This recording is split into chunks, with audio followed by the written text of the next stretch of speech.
有一天，约翰接到一通电话，是他的表哥打来的。电话中，表哥说：“我们很久没有见面了，下周有机会可以来我家坐坐吗？”过去，这位表哥总是来约翰家做客，约翰几乎从未到过表哥的家。由于表哥住在深山之中，位置距离偏远，交通也不方便。这次表哥特别邀请约翰前往停留一下，还说有些旧东西想让约翰看看，顺便说说以前的故事。约翰听了很惊讶，也有点好奇，因为没有去参观过表哥家，于是答应下周将前往。不过，当约翰想规划路线时，他发现 GPS 上竟然找不到这位表哥的准确位置。深山里的地址似乎不被系统收录，导航一直显示无法找到路线。约翰感到有点焦急，但想到已经答应表哥前往，又不好临时打电话过去拒绝，只好勉强自己冷静下来。他回想起电话中表哥曾提过的一些地标与转弯处，于是打开 Google 地图，根据那些模糊的描述和卫星照片，努力比对可能的方位。他在心中暗自祈祷，希望这趟旅程不要太难找，并开始准备前往这段未知的探访旅程。不过，约翰其实对自己的路感一直很有自信，再加上表哥也大致描述了位置与方向，他心想，就算是在深山中，应该也不至于太难找。于是到了约定的那一天，约翰开着车出发前往表哥的家。开着开着，他竟然真的很顺利的找到了表哥的家。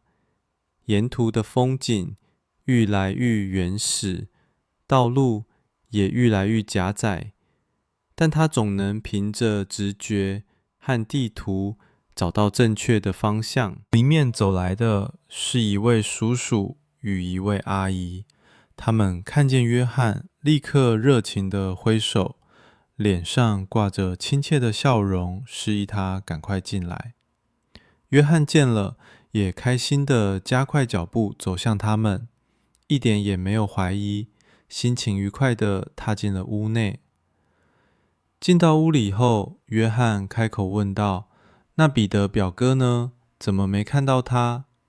阿姨微笑着说：“呵呵啊，他刚才出门一下，应该很快就回来了。你先坐，喝点水，休息一下。”屋内空气任漫着淡淡的木头与香料味。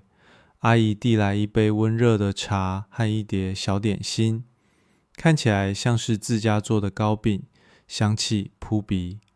约翰也没多想，接过来就吃了。他们闲聊了一会儿，但整个过程中，那对叔叔阿姨始终没有明确提到彼得的近况，只是不断的微笑、点头，语气也带着一点不自然的缓慢。天色渐暗，表哥却始终没有出现，约翰心中泛起一丝不安，于是向那对叔叔阿姨告辞，说自己还有事要先离开。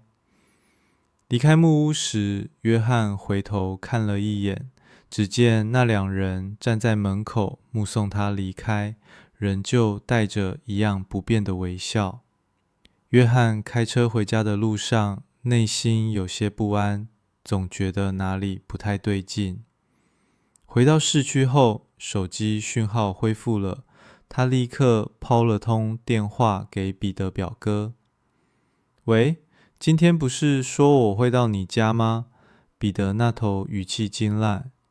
你有来？可是我今天根本没在家，而且我家前几天搬到另一个山头去了，我还是在等你问路啊。约翰的脸色瞬间苍白，他猛地想起那栋木屋前完全没有门牌，也没有任何标示，而他吃下去的那些糕饼，味道虽然香，但现在回想起来，有一种奇怪的说不出的气味。那我今天到底是去了谁的家？那对叔叔阿姨又是谁？他喃喃自语，他这才意识到自己也从未问过那对叔叔阿姨的名字。